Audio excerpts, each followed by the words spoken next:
رسول اللہ صلی اللہ علیہ وسلم نے فرمایا جمعہ کے دن اور جمعے کی رات کو کثرت سے مجھ پر درود پڑا کرو، بس جو آدمی مجھ پر ایک دفعہ درود بھیجے گا اللہ اس پر 10 رحمتیں نازل کرے گا۔ اللہم صلی علی محمد۔ رسول اللہ صلی اللہ علیہ وسلم نے فرمایا تمہارے افضل دنوں میں سے جمعے کا دن ہے، اسی دن آدم علیہ السلام پیدا کیے گئے، اسی دن ان کی روح قبض کی گئی، اسی دن سور پھونکا جائے گا اور اس دن سب لوگ بے ہوش ہوں گے، اس لیے اس دن مجھ پر کثرت سے درود بھیجا کرو کیونکہ تمہارا درود مجھ پر پیش کیا جاتا ہے۔ کہتے ہیں لوگوں نے پوچھا یا رسول اللہ ہمارا درود آپ پر کس طرح پیش کیا جائے گا جبکہ آپ کا جسم بوسیدہ ہو چکا ہوگا؟ تو آپ نے فرمایا بے شک اللہ عز و جل نے انبیاء کے جسموں کو زمین پر حرام کر دیا ہے، یعنی فرشتوں کے ذریعے آپ تک درود پہنچایا جاتا ہے۔ انبیاء کے جسموں کو مٹی نہیں کھاتی، صحیح سلامت ہوتے ہیں ان کے جسم۔ سورۃ الکہف پڑھنا، نبی صلی اللہ علیہ وسلم نے فرمایا جو شخص جمعہ کے دن سورۃ الکہف پڑھتا ہے تو اس کے لیے دوسرے جمعے تک نور روشن رہتا ہے۔ غسل کرنا، ہر بالغ پر جمعہ کے لیے جانا ضروری ہے اور ہر وہ شخص جس پر جمعہ کے لیے جانا ضروری ہے اس پر غسل ہے، یعنی اس کو لازمی غسل کرنا چاہیے، اللہ یہ کہ کوئی مجبوری ہو۔ تو آپ اپنا اسکیجول اس طرح بنائیں نا کہ جیسے اگر آپ ہر روز نہاتے پھر تو کوئی مسئلہ نہیں، لیکن اگر آپ ایک دن چھوڑ کے ایک دن نہاتے ہیں تو آپ پھر اس طرح اسکیجول کریں کہ جیسے آپ منڈے کو نہائے، پھر وینسڈے کو نہائے، پھر جمعے کو نہائے، پھر آپ سیٹرڈے سنڈے اگر نہیں بھی نہاتے پھر منڈے، تو اس طرح آپ جمعے کو مس نہیں کریں گے۔ یہ نہیں کہ جمعرات کو نہا کے جمعہ کو چھوڑ دیا یا جمعہ چھوڑ کے ہفتے کو نہائے، ایسا نہیں کرنا چاہیے۔ علماء نے غسل کے حکم کے بارے میں اختلاف کیا، بعض تو کہتے ہیں یہ واجب ہے یعنی فرض کے درجے میں ہے، اور جمہور علماء یہ کہتے ہیں کہ مستحب ہے، پسندیدہ ہے، افضل عمل ہے۔ حدیث میں آتا ہے جس نے جمعے کے دن وضو کیا اس نے اچھا کیا اور جس نے غسل کیا تو یہ افضل ہے۔ صفائی میں مبالغہ ہوتی ہے نا، ویکلی صفائی آپ کو کرنی ہوتی ہے، یعنی جیسے ناخن وغیرہ کاٹتے ہیں یا پھر اپنے زائد بال وغیرہ اتارتے ہیں، تو یہ سب چیزیں اگر جمعے کے دن ہو تو زیادہ بہتر ہے۔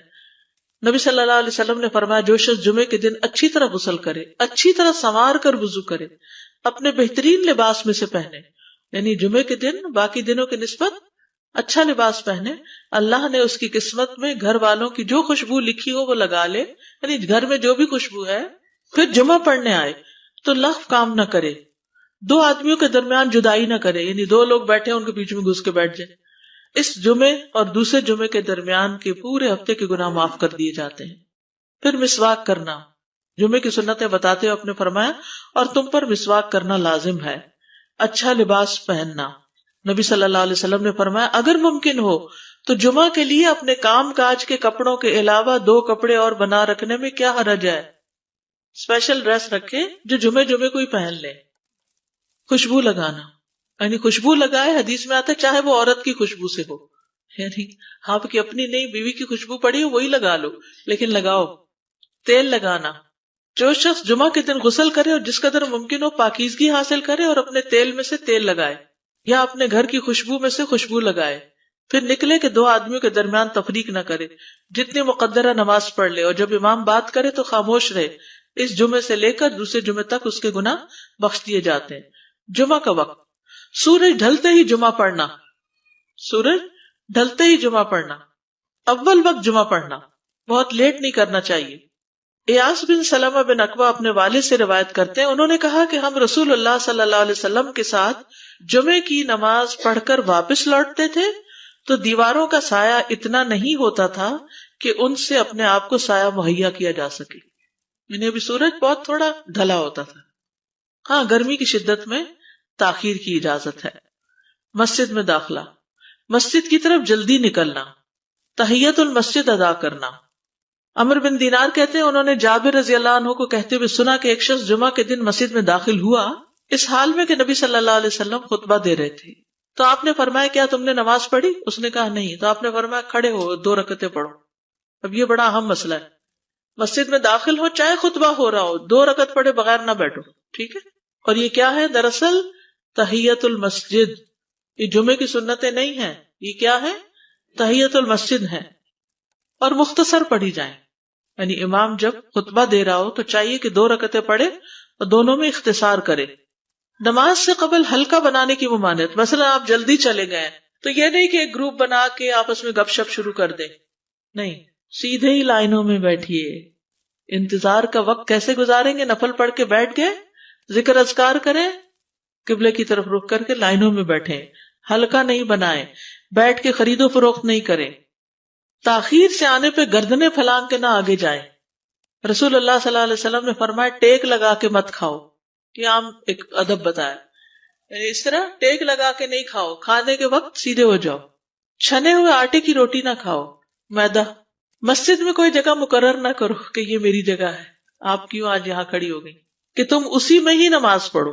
کچھ لوگ ہوتے ہیں نا آ کے مخصوص جگہ ہی پڑھتے ہیں، اگر کوئی اور وہاں ہو جائے ڈسٹرب ہو جاتے ہیں۔ اور جمعہ کے دن لوگوں کی گردنیں نہ پھلانگو، ورنہ اللہ تمہیں قیامت کے دن لوگوں کے لیے پل بنا دے گا۔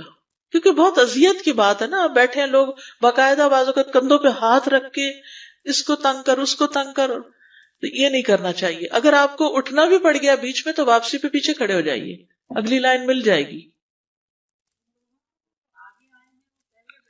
جی یہ تو بہت ضروری بات آپ نے کی کہ جب لوگ مسجد آئے تو پہلی صف میں بیٹھے، یہ نہیں پہلی چھوڑ کے آخری میں بیٹھ جائیں اور پھر لوگ ان کی گردنیں پلانگتے رہیں، دوسروں کے لیے فتنہ بننا۔ جابر بن عبداللہ رضی اللہ عنہ سے روایت ہے کہ جمعے کے دن رسول اللہ صلی اللہ علیہ وسلم خطبہ ارشاد فرما رہے تھے کہ ایک آدمی مسجد میں داخل ہوا، وہ قریب آ کر بیٹھنے کے لیے لوگوں کے اوپر سے گزرنے لگا۔ رسول اللہ صلی اللہ علیہ وسلم نے فرمایا بیٹھ جاؤ، تحقیق تم نے لوگوں کو تکلیف پہنچائی اور دیر سے آئے۔ یہ عربی کے الفاظ بڑے خوبصورت ہیں، اجلس فقد آذیت و آنیت، کتنی جامع زبان ہے یہ، اجلس فقط آذیت، تو نے اذیت دی، و آنیت اور دیر سے آئے، ہاں تو اس سے منع کیا گیا۔ کسی کو اس کی جگہ سے نہ اٹھانا۔ جابر رضی اللہ عنہ نبی صلی اللہ علیہ وسلم سے روایت کرتے ہیں، آپ نے فرمایا تم میں سے کوئی شخص جمعہ کے دن اپنے بھائی کو کھڑا نہ کرے کہ پھر دوسری طرف سے آ کر اس کی جگہ پہ خود بیٹھ جائے، بلکہ جو آئے وہ کہے جگہ کشادہ کرو، ہمارے لیے بھی جگہ بناؤ، یہ کہے۔ خطبہ جمعہ اور اس کے آداب۔ خطبہ جمعہ کی اہمیت، جب اذان ہو جائے تو کیا کرے انسان؟ مسجد کی طرف دوڑ پڑے۔ تو مسجد میں جماعت تو نہیں ہو رہی ہوگی، پہلے کیا ہو رہا ہوگا؟ خطبہ ہو رہا ہوگا۔ امام کا خطبے سے پہلے سلام کرنا۔ نبی صلی اللہ علیہ وسلم جب ممبر پر چڑھتے تو حاضرین کو السلام علیکم کہتے۔ امام کا کھڑے ہو کر خطبہ دینا۔ رسول اللہ صلی اللہ علیہ وسلم کھڑے ہو کر خطبہ دیتے، پھر بیٹھ جاتے، پھر کھڑے ہوتے اور کھڑے ہو کر خطبہ دیتے، یعنی بیچ میں تھوڑا سا بیٹھ بھی جاتے تھے۔ جس نے تمہیں یہ خبر دی کہ آپ بیٹھ کر خطبہ دیتے تھے تو تحقیق اس نے جھوٹ بولا۔ بس یقیناً اللہ کی قسم میں نے آپ کے ساتھ 2000 سے زائد نمازیں پڑھی ہیں، یعنی جن میں بہت سے جمعے بھی آئے ہیں، تو ایسا کچھ نہیں۔ امام کا 2 خطبے دینا، یعنی کھڑے تھے پہلے، پھر ذرا بیٹھ گئے، پھر دوسری دفعہ اٹھے تو یہ 2 خطبے ہو گئے۔ مختصر خطبہ دینا۔ آپ کے خطبات چند کلمات ہوا کرتے تھے، بہت لمبی تقریریں نہیں، آپ کا خطبہ درمیانہ ہوتا تھا۔ نبی صلی اللہ علیہ وسلم نے فرمایا آدمی کا نماز کو لمبا کرنا اور خطبے کو مختصر کرنا اس کی سمجھداری کی علامت ہے۔ بس نماز لمبی کرو اور خطبہ مختصر کرو، کیونکہ بعض بیان جادو جیسا اثر رکھتے ہیں، یعنی تھوڑے بھی بات کرو گے تو دل میں چلی جائے گی۔ نماز پہ زیادہ توجہ۔ نبی صلی اللہ علیہ وسلم کا خطبے میں سورۃ قاف پڑھنا۔ حارثہ بن نعمان کی بیٹی سے روایت ہے، کہتی ہے کہ میں نے سورۃ قاف رسول اللہ صلی اللہ علیہ وسلم سے سن کر حفظ کر لی۔ آپ ہر جمعے کو خطبے میں پڑھا کرتے تھے۔ سامعین کا امام کی طرف رخ کرنا، یعنی جمعے کے دن یہ نہیں کہ آپ کرسی لگا کے کسی اور طرف منہ کر کے بیٹھ جائیں اور جب جماعت ہو تو پھر صف میں کھڑے، نہیں، آپ صف میں بیٹھے ہو، کس طرف منہ ہو؟ قبلہ رخ ہو، امام سامنے ہی ہوگا نا قبلے کی طرف۔ ایک صحابی کہتے کہ جب آپ ممبر پہ چڑھتے تو ہم اپنے چہروں کے ساتھ آپ کی طرف متوجہ ہوتے، ادھر ادھر نہیں دیکھتے تھے خطبے کے دوران۔ امام کے قریب بیٹھنا۔ اللہ کے نبی صلی اللہ علیہ وسلم نے فرمایا ذکر میں حاضر ہوا کرو، یعنی خطبہ میں، اور امام کے قریب بیٹھا کرو، بے شک آدمی دور ہوتا رہتا ہے حتیٰ کہ وہ جنت میں بھی پیچھے ہی ہوگا اگرچہ وہ اس میں داخل بھی ہو جائے۔ تاخیر کی اتنی مذمت ہے۔ خاموشی سے خطبہ سننا، یعنی بات نہیں کرنی چاہیے، کوئی اہم بات بھی نہیں پوچھنی چاہیے۔ ابن مسعود سے روایت ہے کہ انہوں نے ابی ابن کعب سے قرآن کی کسی آیت کے بارے میں سوال کیا جبکہ اللہ کے نبی خطبہ دے رہے تھے، تو انہوں نے اعراض کیا اور کوئی جواب نہ دیا۔ پھر جب آپ نے نماز پڑھائی تو ابی کہنے لگے تمہارا جمعہ ہی نہیں ہوا۔ تو ابن مسعود نے رسول اللہ صلی اللہ علیہ وسلم سے پوچھا تو آپ نے فرمایا ابی نے سچ کہا، کوئی بات کرنے کی اجازت نہیں، یہ کہنے کی بھی کہ چپ ہو جاؤ یہ بھی اجازت نہیں۔ عبداللہ بن مسعود کہتے کہ جب امام جمعہ کے لیے آ گیا پھر تمہارا اپنے ساتھی سے یہ کہنا کہ خاموش رہو لغویت کے لیے کافی ہے، یہ بھی لغو بات ہے۔ کوئی لغو حرکت نہ کرنا، کنکریوں سے نہ کھیلنا، فون سے نہیں کھیلنا، میسیجز چیک نہیں کرنا، انگلیوں میں انگلیاں ڈال کے پٹاخے نہیں بجانا، گوٹ مار کے نہیں بیٹھنا. گوٹ مار کے کیسے بیٹھتے ہیں؟ گھٹنے اوپر کر کے اور یوں ایسے گھٹنوں کے گرد ہاتھ ڈال کے. کئی دفعہ ایسے نظر آتا ہے کہ خطبے میں لوگ اس طرح بیٹھے ہوتے ہیں کیونکہ پتہ نہیں ہے. یعنی آپ چوکڑی مار سکتے ہیں. آپ سب سے افضل پوزیشن تو یہ ہے کہ جیسے نماز کے اتحیات میں ہم بیٹھتے ہیں، لیکن کچھ لوگ اس طرح بیٹھ نہیں سکتے، چلے کرسی میں بیٹھ جائیں. اگر کرسی نہیں ہے، نیچے بیٹھے ہیں تو چوکڑی مار کے بیٹھ جائیں، مگر ٹانگیں اس طرح پیٹ کے ساتھ لگا کے گھٹنوں پہ ہاتھ کو بل دے کے اس طرح نہیں بیٹھے. اگر مجبوری ہے تو وہ اور بات ہے، لیکن یہ کہ بلا وجہ نہیں کرنا چاہیے کیونکہ ادب کے خلاف ہے. اونگ آنے پر جگہ بدلنا. نبی صلی اللہ علیہ وسلم نے فرمایا اگر جمعہ کے دن کسی کو مسجد میں اونگ آنے لگے تو اپنی اس جگہ کو دوسری جگہ سے بدل لے. کہ بعض اوقات ایسا ہوتا ہے نا، خطبے کے وقت بڑی سکینت ہوتی ہے اور آخری خطبہ تو آپ نیند میں ہی سنتے ہیں. نماز جمعہ کی رکعت 2 رکعت ہے فرض بس. جمعہ کی نماز 2 رکعتیں ہیں اور ان دونوں میں قرات ہوتی ہے. نبی صلی اللہ علیہ وسلم جمعے میں سبح اسم ربک الاعلی اور هل اتاک حدیث الغاشیہ پڑھتے. کبھی جمعہ اور عید کٹھے ہو جاتے تب بھی دونوں نمازوں میں یہی سورت پڑھتے تھے. ٹھیک ہے. اسی طرح صبح کی نماز میں جمعے کے دن الف لام میم التنزیل اور هل اتى علی الانسان کی قرات کرتے اور نماز جمعہ میں سورۃ الجمعہ اور منافقین کی تلاوت کرتے. یعنی یہ بھی ملتا ہے. فرض کے بعد 2 رکعت پڑھنا. عبداللہ بن عمر سے روایت ہے انہوں نے رسول اللہ صلی اللہ علیہ وسلم کی نفل نماز کو بیان کیا اور کہا کہ آپ جمعے کے بعد کوئی نفل نماز نہیں پڑھتے تھے حتیٰ کہ واپس تشریف لے جاتے پھر اپنے گھر میں 2 رکعت پڑھتے تھے. اب جو لوگ گھر نہیں جاتے تو پھر وہیں پر وہ پڑھ لیتے ہیں، ورنہ آپ صلی اللہ علیہ وسلم اپنی سنتیں وغیرہ گھر میں پڑھتے تھے. اور اسی طرح 4 بھی پڑھی جا سکتی، 2 بھی ہیں 4 بھی ہیں. آپ صلی اللہ علیہ وسلم نے فرمایا جب تم میں سے کوئی جمعہ پڑھ چکے تو اس کے بعد 4 رکعتیں پڑھے. یہ آپ کا حکم ہے. تو جب آپ کا 2 چیزیں ہوتی ہیں سمجھنے کے لیے، ایک آپ کا فعل ہوتا ہے اور ایک آپ کا حکم ہوتا ہے. تو ہمارے لیے کیا ہے؟ جو آپ کا حکم ہو. جمعے کے بعد کوئی اور نماز پڑھنے سے پہلے گفتگو کرنا، یعنی سنت پڑھنے سے پہلے گفتگو کرنا. اسما بن مالک سے مرفوعاً روایت ہے کہ جب تم میں سے کوئی آدمی جمعہ کی نماز پڑھے تو اس کے بعد اس وقت تک کوئی نماز ادا نہ کرے جب تک کسی سے کلام نہ کرے یا اس جگہ سے نکل نہ جائے. پہلے منع تھا، اب کوئی نہ کوئی بات کر لینی چاہیے. نہیں سمجھ آئی؟